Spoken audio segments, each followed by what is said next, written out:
দিন হয়ে গেল, শেখ জাহান এখনো অ্যারেস্ট হয়নি।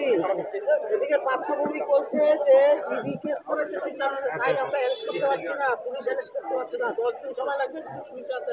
দেখুন, অজুহাত দিচ্ছে পার্থভূমিক। শেখ শাহজাহানকে গ্রেপ্তার করার কোনো চেষ্টা প্রথম থেকেই তৃণমূল কংগ্রেস পরিচালিত এই সরকার করেনি, এবং করবেও বা কীভাবে। তার কারণ হচ্ছে মমতা বন্দ্যোপাধ্যায় নিজে বিধানসভায় দাঁড়িয়ে শেখ শাহজাহানের হয়ে তিনি সাফাই দিচ্ছেন। হোম মিনিস্টার যখন সাফাই দেয়, তার আন্ডারে কাজ করা পুলিশ কোনো গ্রেপ্তার করতে পারে? মমতা এখন তো শেখ শাহজাহান তাজমহল বানাচ্ছে সেই তার সাম্রাজ্যে। তবে আমরা আন্দোলনের মাধ্যমে বাধ্য করবো এই সরকারকে শেখ শাহজাহানকে গ্রেপ্তার করার জন্য। কুণাল ঘোষ গতকাল বলেছেন যে সন্দেশখালীর যে পরিস্থিতি তা দলের অনেক আগে থেকে বোঝা উচিত ছিল, এই নিয়ে পর্যালোচনাও করা হবে। উনি কখন কি বলেন কোনো ঠিক ঠিকানা নেই, ওনার কথায় খুব একটা গুরুত্ব দেবেন না। চলুন, ভোটের আগে কেন্দ্র বাহিনী আসছে, পয়লা মার্চ থেকে কেন্দ্র বাহিনী ঢুকতে হবে। দেখুন, রাজ্য নির্বাচন কমিশন তো এখন ভোট করে না, ভোট করবে কেন্দ্রীয় নির্বাচন কমিশন। তো তার নিয়ম কানুন আছে, এবং বাংলায় যে ভোট লুট হয়, পোস্ট পোল ভায়োলেন্স হয়, এ তো আর কোনো প্রমাণের সাপেক্ষ নয়, সবাই জানে হয়। তো সেই মতো ব্যবস্থা নেবে। পয়লা মার্চ কেন, যদি প্রয়োজন হয় আজকে থেকে রাখা উচিত। মানুষের জীবন যেন না যায়, ভোট যেন ফ্রি অ্যান্ড ফেয়ার হয়, এই দুটো জিনিস হচ্ছে সব থেকে গুরুত্বপূর্ণ। এই দুটো জিনিসকে সামনে রেখে যা করা নির্বাচন কমিশনের তাই করা উচিত। অধিকটা বলছেন যে তৃণমূলের সঙ্গে নয়, এবার সিপিএমের সঙ্গে তারা জোটবদ্ধ হয়ে যাবে, এই নিয়ে কেন্দ্রের সঙ্গে কথা হবে।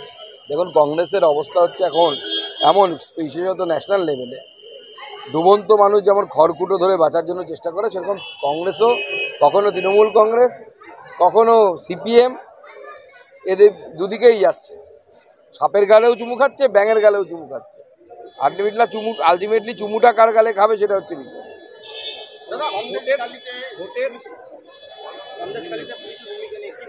না, পুলিশের ভূমিকায় নেই কোনো, পুলিশ তো ওখানে কালপিট।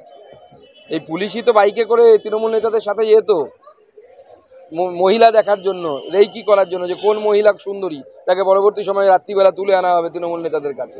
পুলিশ গেলে পরেই লোকজন খেপে যাচ্ছে, পুলিশকে দেখলে পরে মানুষ মারমুখী হয়ে যাচ্ছে। পুলিশ এখন না যাওয়াই ভালো ওখানে। রাজীব কুমার গিয়ে কি করবে? কিন্তু যাচ্ছেন, আসছেন, ঘুমোচ্ছেন, খাচ্ছেন, যাচ্ছেন, চলে আসছেন। কাজের কাজ কি হচ্ছে? শেখ শাহজাহান গ্রেপ্তার হয়েছে এখনো? শেখ শাহজাহানকে যদি গ্রেপ্তার করতে না পারে, তো ডিজি আর পিজি কি হবে ওদের? ভোটের আগে সন্দেশখালীর এই ঘটনা কতটা প্রভাব পড়তে পারে? দেখুন, বাংলার মহিলাদের সাথে মমতা বন্দ্যোপাধ্যায় যে ছলনা করছে, সন্দেশখালীর ঘটনা সেটা একবার প্রমাণ করে দিয়েছে। স্বাভাবিকভাবে বাংলার মহিলাদের কাছে আমাদের আবেদন থাকবে যে আপনাদের ভবিষ্যৎ এবং আপনাদের বাড়ির মেয়েদের ভবিষ্যতের কথা চিন্তা করে ভোট দিন। সন্দেশখালী ছাড়াও এই রাজ্যে বিভিন্ন জায়গায় কিন্তু এই ধরনের মহিলাদের উপর অত্যাচার হয়। অনেক সন্দেশখালী জেলায় জেলায় তৈরি হয়েছে, ছোট ছোট পকেটে। শুধু সন্দেশখালীতে মহিলাদের উপর অত্যাচার বিভিন্ন জায়গায় হচ্ছে, রাজ্যের বিভিন্ন জায়গায় হচ্ছে। ল্যান্ড, এই যে জমি দখল করে নেওয়া, শিলিগুড়িতে কম আছে নাকি এরকম? তৃণমূল নেতারা লোকের জমি দখল করে নিচ্ছে। সব জায়গায় এরকম শেখ শাহজাহান মমতা বন্দ্যোপাধ্যায় বসিয়ে রেখেছেন, ইজারা দিয়ে দিয়েছেন যে তুই করে খা, করে খা।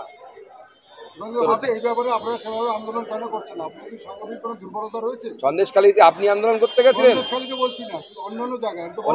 অন্যান্য জায়গাতেও যখন কমপ্লেন হবে সামনে আসবে, আপনারা দেখতে পাবেন। সন্দেশখালীতে সবাই প্যান্ডোরা বক্স খুলে দিয়েছে।